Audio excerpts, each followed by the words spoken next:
Hi guys, welcome back. Hi everyone. You. So today we are starting our series on some of our favorite things. And usually we're trying to connect it to how they connect to healing, like a journey of healing, a journey of change, like just feel good.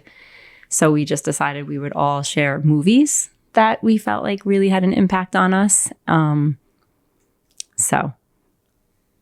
Yeah, I'm so excited for this. If you remember from a couple of episodes ago, we did introduce this, and the Holy Spirit took us in a little bit of a different direction for a few episodes. But we're back to share it. And I just like the idea of it being media. I like the idea that it doesn't necessarily have to be a faithful song, a Christian song or a Christian movie or book or whatever. It can just be a movie that really touched your heart and it's personal. Mm-hmm. That's my favorite part about it too. So yeah, who's going to go first? I guess I'll go first. The movie that I chose is The Breakfast Club. Mm-hmm. I mean, I love The Breakfast Club. I watched it my whole life pretty much since I'm young and now like as I'm older. And I feel like the word that I would use to describe The Breakfast Club is like timeless. I feel like maybe the way that the kids look are different, but I feel like the theme of the movie really kind of fits society in like every day and age. And I think what I loved about it when I was really young was that there was just, the kids were all represented like a different group. And nobody, like they all thought they knew each other based on what they looked like, based on what the kids at school maybe were saying about them, even based on what their parents thought of them. But it turned out that nobody knew them. They didn't even really know themselves. And when they first showed up, they all had defenses on. Like they all had like protections that they were wearing because they didn't want to be seen. And I love that because I think that is true for all of us.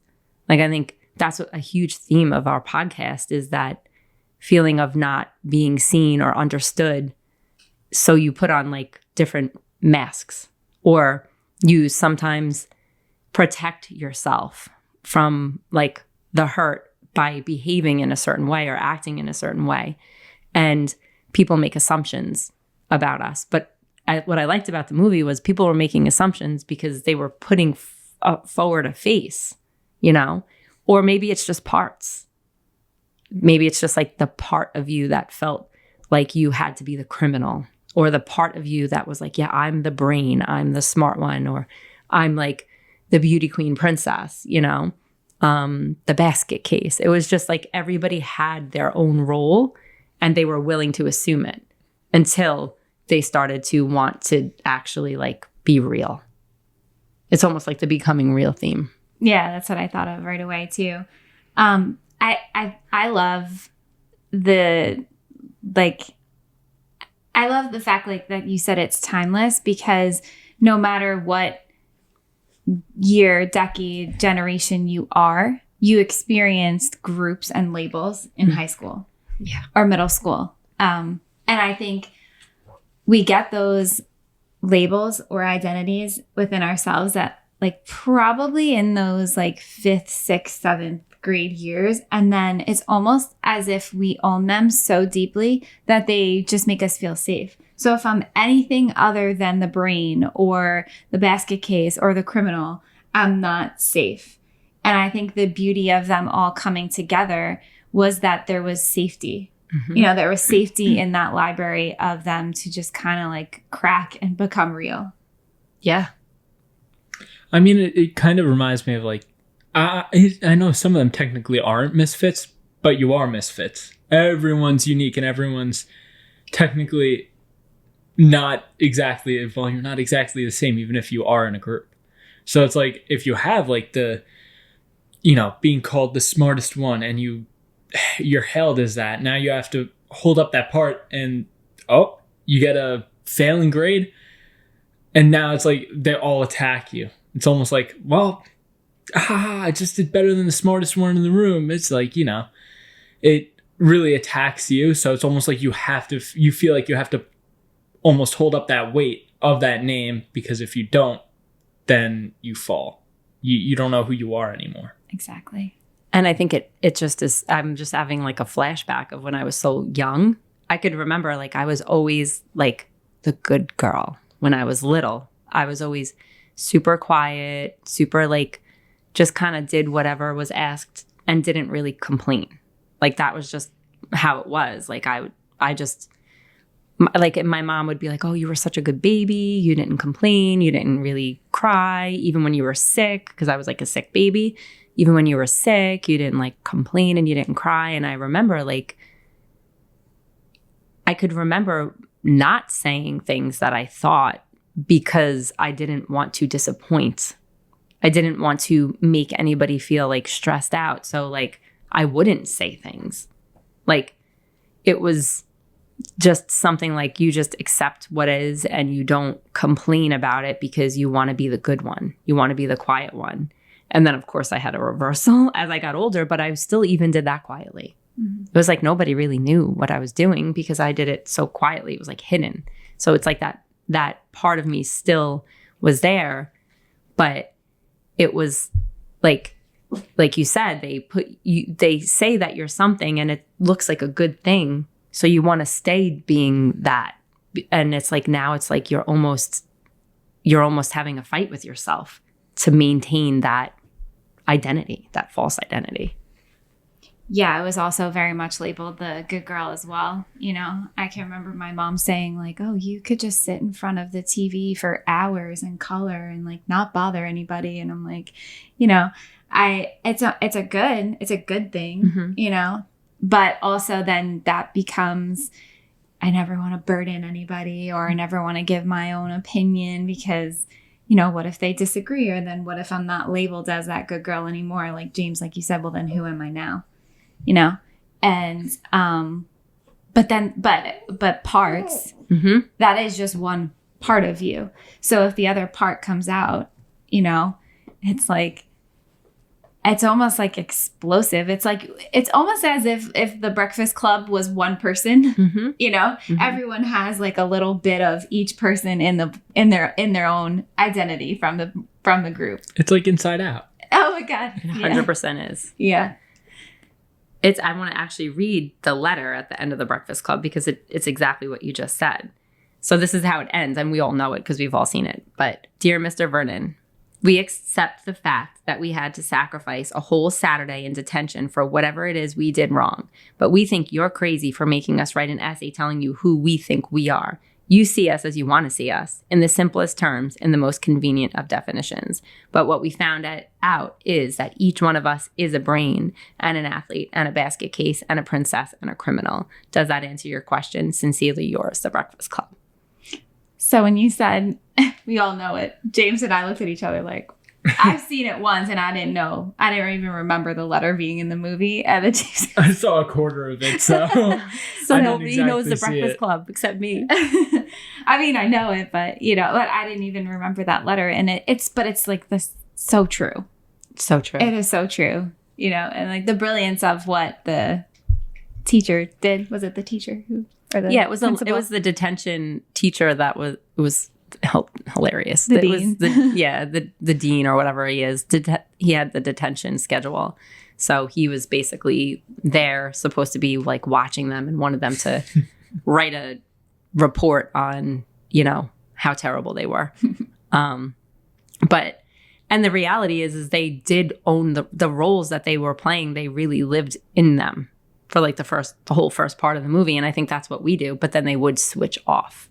And the one part that I felt was really interesting was when like the beauty queen princess, Molly Ringwald, said to, I think she was talking to the criminal or the brain. I can't remember, but I remember her saying like, we can be friends here, but when we go back to school, just make sure that, you don't say hi to me and I'm not going to say hi to you. And it was like people were so judgmental of her in that moment, but she was just being real in that moment. Like she was just saying like, I can't associate with you. Mm-hmm.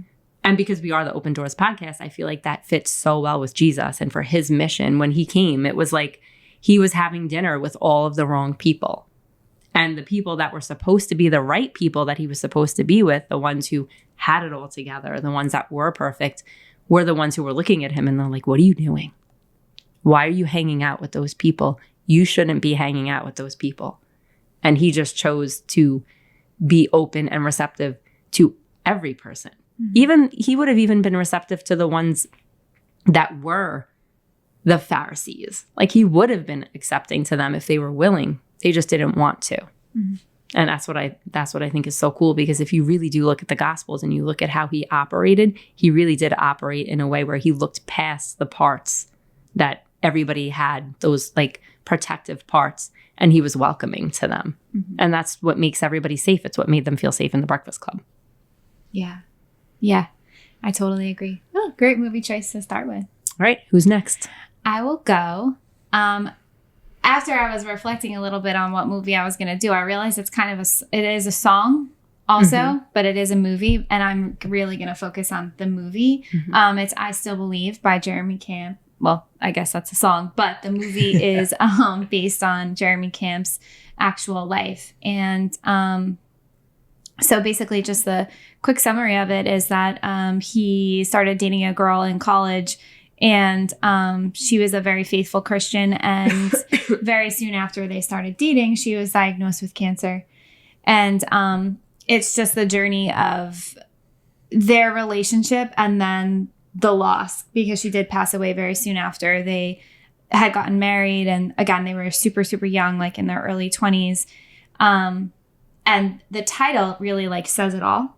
I still believe. I still believe in your faithfulness. I still believe that you are the God you say you are, even though this awful thing had happened to me. And then the movie just takes the part that's in between and really shows you like the hardship of when he really actually probably didn't still believe. And then, the redemption at the end when he turns back to him. But it's interesting. So Janine and I had gone to a Mercy Me concert in February of 2020. And I mean, obviously I knew Brian was like not in his best shape, but I also didn't really have like, I also knew like he was still living. It wasn't going to happen tomorrow, but it did happen, about 7 months after we had seen that. So we're at this Mercy Me concert and Jeremy Camp is opening, and Jeremy Camp is now, it's probably like 20 years later for him. He's like remarried, has kids, and they were promoting the movie. Yeah. They were promoting his movie, I Still Believe. It was just about to come out. And so I'm pretty sure Mercy Me and Jeremy Camp came out and sang the song together. They did sing the song together. And then the movie scenes were playing in the background. And I remember just leaning over to Janine and being like, this is my life and I can't watch, and I remember in that moment being like, I can't face that yet. Like, I know it's coming. I know it's going to happen. But I'm not ready to watch that. I'm not ready to allow myself to be vulnerable enough, because I might fall apart and like not make it through, So then, I didn't watch the movie. Like, it came out a couple of months later. I didn't watch the movie. And then I remember, I can't put a timeline on it. Maybe a year, that's probably too soon. Maybe 2 years after the movie had came out, after Brian had passed away, I was like, it just hit me, I can watch it now. Like, it's time for me to watch it and to see. And I mean, I sobbed the entire movie, of course. It's not an easy movie to watch. But I just remember the hope that grew in me at the end of the movie. First, it was like reliving the hard parts and knowing that someone so young did experience something like that too, with doctors in hospitals and having to understand all these big crazy terms and whatever, and medicine, and then dealing with that loss of being so like feeling so betrayed by God. And then watching him grow through. And I had watched it when I was in like I want to say like climbing back up the mountain type of thing. And just the hope that it filled me with of not being alone and knowing that there's other people out there that experience this, and just being so moved by his faithfulness and his realness, really. Yeah. what I loved about I Still Believe, as soon as I saw the coming attractions of, I have always loved Jeremy Camp as a Christian performer. From like years ago, I liked him. When he released that movie, I was so interested in it because obviously, like, it definitely connected to you. And my good friend of mine, Melissa, a couple of years earlier had cancer and she passed away. And so I was like seemingly like surrounded by that type of thing. My sister's best friend, Jen, her husband. So I had just been involved with that type of stuff since I was young. And when I saw the movie, what I loved about it so much was, like you said, the authenticity of it. I loved how, like, it was Jeremy's family was very concerned for him when he made the decision to marry her, given the circumstance. Her prognosis was not good, and he chose to marry her. And they were like, "Are you sure that you want to do this? Like, this is not going to be easy." And he was like, "No, I want to do it." And, you know, you watched the grace, but also the moments of not feeling the grace. You know, you saw how united they were in their faith at certain moments, but then you also saw the frustration, the anger, the bitterness during the process of it. And I loved that there was so much honesty in it. I felt like it was definitely something most people could relate to in life, whether you're suffering from that or some other horrible circumstance. And then I also loved, because I only knew the song I Still Believe. So like whenever I heard the song, I was like, do you really still believe? Like, are you just being honest, or are you just being the good Christian? Like, I always was like trying to determine, like, is Jeremy Camp being real, or is he just being the good Christian in this? And he was not being the good Christian at all. His rage in some of those moments after she died was heartbreaking, but also very honest. Like, you see the honesty in him, and you see the fight that he had. And I believe that struggle is just what we are. It's what we go through. And I think that's what opens the door to the healing that he did receive. Like, his healing was for real, and he does still believe, and he can honestly say those words to that song. But the way in which he got there was so, so difficult. But it's also like the story of, I think, everybody's life at some point in some way. And that's what I think I loved about it. I feel like it's almost like going based on what you guys said about it. It's almost like getting the healing. It's like you kind of got to go through the pain first. And it's almost like, as a child, you would scrape your knee or something and you would go inside the house, and it's like, well, your parents won't actually like clean it up or, you know, put a Band-Aid on it unless you actually willingly show it to them. Because they can't. They're not going to force you to, you know, pull out your arm and roll up your sleeves so that they could clean it out for you. It's almost like, well, I mean, sometimes they would, but it's got to be coming from you asking, all right, I need help. Can you help me? You got to be vulnerable. You got to be honest. Yeah. And that's one of the things I feel like you kind of do when you're angry with God. Yeah. When you yell at him, it is a way of like, I'm showing you my wound. Can you do something with it? Yeah, that's a brilliant analogy. It reminds me of when I cut my finger open. I think I said that story before, you know, and where the doctor really had to like clean it out in order for it to be fully healed.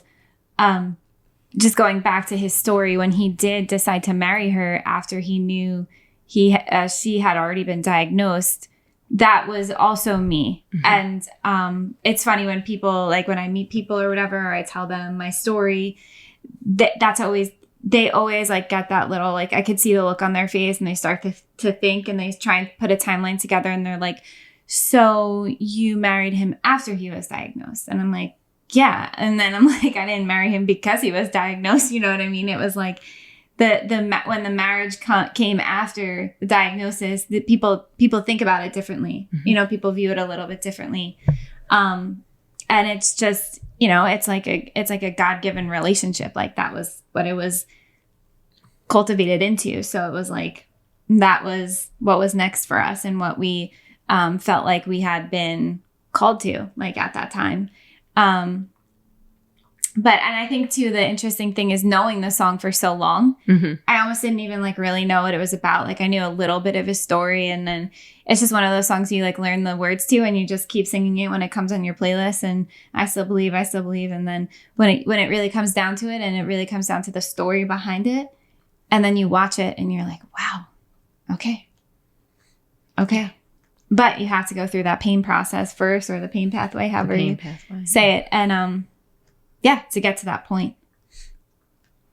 One of the parts that I loved the most was at the end when because his gift was like writing music and playing the guitar, and like he just had a gift for that, and he didn't want to anymore. Like after she had passed away, he was like not wanting to write, not wanting to do anything with his music. And he at one point felt like God was like, write this down. And he didn't want to. He was like, no, I'm not writing it down. Eventually he did. And that's where I Still Believe came from, the song and the movie. But it wasn't easy. And it was like a battle, and it was real. And I think it was like beautiful. Yeah. You know, beauty from the ashes. Yeah, definitely. What about you? What's your movie? Well, mine isn't like, I don't feel like it's anything like your guys'. Mine is Transformers. So. Oh my God. I love it. Transformers. So, you know, it's a little bit surprising when you're on, you know, like a Christian podcast and you hear someone say, oh, you know, my movie for today isn't going to be like, you know, I Still Believe or Breakfast Club. It's Transformers. The reason why I chose it is because there's so distinctively a good versus evil as there is today. Or I guess really all time in our world. It's I mean, obviously, and I guess you could connect it to there is technology that is evil too. Mm-hmm. Nowadays, it's almost like it could be a distraction. But what I wanted to get to, it was almost like, you see with Optimus Prime, it's almost like this guy, I mean, especially in the second movie, it was almost like they kind of didn't really like them at some point. There was like a group of people who didn't really like them, didn't view them as like, can we trust you? And it's almost like, well, even if you're not going to trust me, I'm still going to help you. It's that almost, it's almost like no matter what, I'm going to still love you. It reminds me a lot of like God and like what love really is. It reminded me of a pure love. And it's just like the way they go about it, where it's like in the second movie, the kid just wants like, you know, the boy, I don't know his name. What was his name? I don't remember his name either. But Yeah. he's like the main one, Shia LaBeouf, the one that's... Oh, Shia LaBeouf? He's the one who's in it with Megan Fox. I can't remember the names of their characters. Like his character name? Yeah, I don't remember his character name, but he was the main boy he was Bumblebee's handler. and the funniest thing is, it is very similar, I guess, now that I'm realizing it now, to Breakfast Club, where it was kind of like, it was very different roles between his character and Megan Fox's character. Megan Fox's character was like, you know, the big, I guess almost like what was it? She was the popular one. The popular princess type of girl. And, you know, the main boy, he was a total shy. He was a nerd. He was a kind of like a awkward, nerdy, average, I don't know, Joe Schmo type of kid.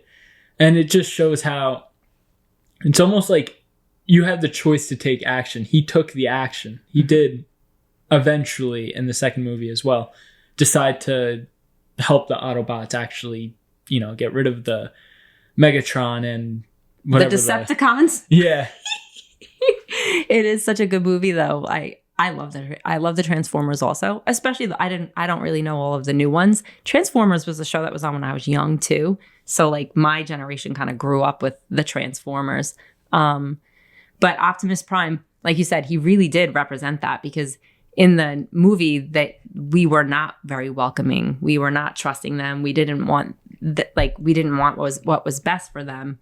And a lot of the other Autobots with him were very much like, why are we bothering with these people? They don't care about us. They're not looking for our best interests. Let's just leave them to it. And Optimus Prime was like always looking to do the right thing. And even though it was like something that maybe was not accepted by his own people, but he was so respected. And in the movie, I think it was like there was something special about him. He was like from the prime line. Like it was like his line of bots or whatever were the hero ones that were able to save the people. And I think it was because of that purity of self, of like self-giving and self-sacrifice. And even in the movie, he did sacrifice himself to save the kid at like a lot of different parts. So I could see why Transformers would be like something that could help you to see, like, again, the parts. I wish I could speak more to it. I think I saw Transformers in middle school, like when I was first allowed to go to the movies. I could like see my jeans and you know. But yeah, I like the idea that they were two separate people, you know, from way different groups, and they came together. Like that's what really stood out to me. Yeah, because she was the popular one dating the popular boy or whatever, and he was like the nerd who was never invited to any of the parties, and then like he would crash the parties, and it was like he was just a mess. And it was like, why would, and like she didn't even acknowledge him or know that he had existed until like she did, and then they both changed. I feel like it's almost like that's very true for current day in school. Like we don't all know each other, and it's not exactly like, you know, you don't exactly hate each other. It's just because we play in different roles, we play in different categories. So it's almost like there's a wall between us. And of course, there's people who, you know, float around and jump from group to group and just try to be friends with everyone. And I feel like that's a very good style to live by. Accept everyone and just live as it is. Because if you do that, I feel like you're exposed to everyone. You're exposed to everything, and just living with that joy, living with that love, hopefully it can bring unity to more other people too. And another thing you could connect it to, it's like Avengers. You know, Oh yeah, the Hulk, there's Thor, there's Tony Stark. There's all different people, all different types of people, different creatures almost, all coming together to fight evil. And that's almost what I feel like is very much, to me, it reminds me of like biblical. It's like good versus evil. Right now. The body of Christ. Yeah, but it's a very much like going back to like the Decepticons. I feel like that's how it is kind of nowadays. It's like there's certain things which deceive you, like the phone kind of drags you into a tunnel where it's almost like you can't get out of it almost. Yeah. And I feel like in Transformers, you see that very well. It's like they turn themselves into different objects and sneak around, and it's very sneaky, just like some of the stuff we struggle with nowadays is very sneaky. And I feel like we can connect it to the Bible in Corinthians, where they speak about the parts of the body and everybody having different gifts and everybody bringing something different to the table, but every part matters, which I think is like pretty much like sums up like, you know, most of what we were saying. So it says, just as the body, though one has many parts, but its many parts form one body, so it is with Christ. For we are all baptized by one Spirit so as to form one body. Whether you're Jewish, Gentile, slave, or free, we are all given one Spirit. Even so, the body is not made up of one part, but of many. Now, if the foot should say, because I am not a hand, I don't belong to the body, it would not for that reason stop being part of the body. And if the ear should say, because I am not an eye, I do not belong to the body, it would not for that reason stop being a part of the body.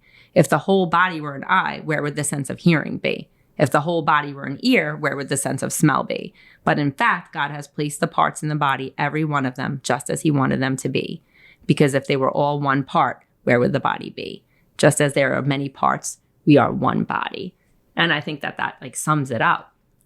I feel like it's very, you know, there's some people who are like Autobots, like Optimus Prime. There's the humans. There's just normal people, almost like Joe Schmoes. There's who feel like there's really nothing to them when there really is, because you see with the humans in Transformers, there's the different categories which they come together and help the Autobots. And there's, again, with Avengers, it's like there's a Hulk, there's a Tony Stark, there's so much. Everyone has uniqueness, but once together, it shines bright. Yeah. I really love that. And the same thing with the Breakfast Club. Yeah. You know? And then with I Still Believe, I feel like that's just like journeying journeying through the hardest of times and coming out of it. And really experiencing your own parts in, like, it's very individual. It's That individual. movie is very individual, but it is totally related to the parts. Yeah. Believe it or not, it reminds me very, very heavily of it. It's almost like instead of running from the storm, you run through it. Mm-hmm. You get through it. And sometimes that storm is very much encountering your different parts that come out when you lose someone you love or lose something you love. Yeah.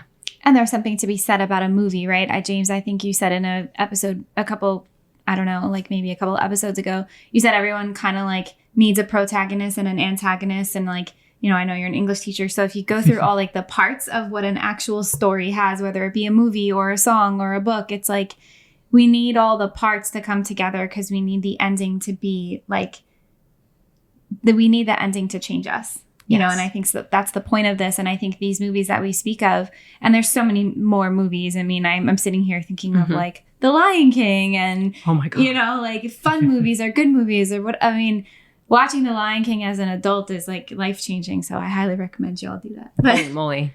That's a whole other episode. We'll just do a full episode on The Lion King. The Lion King. But it's just, it's those stories make the difference. And that's when they're like brilliantly made. And that's when they become movies that change us, become movies that heal us.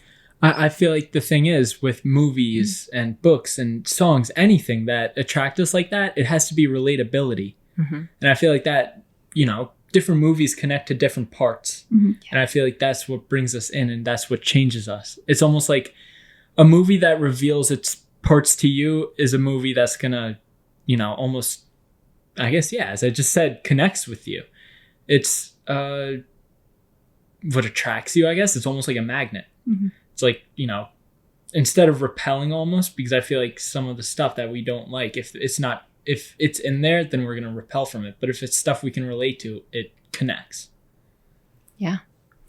And so if you guys want to share with us some of your favorite movies, some movies that have had an impact on you, we would love to hear from you. And if you can also please remember to like, subscribe, and share our podcast, we would greatly appreciate that. It makes a big difference for us when you guys do that. So, Tiny Miracles. Yeah, Tiny Miracle time. I think my Tiny Miracles have to be our new mugs. If you're just listening, you can't see them, but we got new mugs with our newish logo. And yeah, it's just fun. It's just fun to keep growing, and it's fun to keep evolving. Yeah. As time goes on with this. My tiny miracle is I took James to the eye doctor today to get like new glasses. And the eye doctor was just such a kind man. Like he was just so wonderful and so kind. And yeah, I don't know. Something about that guy. He's very, very special. So that's my tiny miracle. My tiny miracle is having off today. Yes. Oh, that's a tiny miracle. Couldn't agree more. All right. All right. Well, yeah, thank you guys so much for listening. We're thinking next week our episode is going to be on the songs that healed us. So as you're thinking of your movies, start thinking of your songs too. And we look forward to hearing from you. all right. See you later. Toodaloo, little who. Whoville. It's not very much Christmas anymore, but it'll still fit.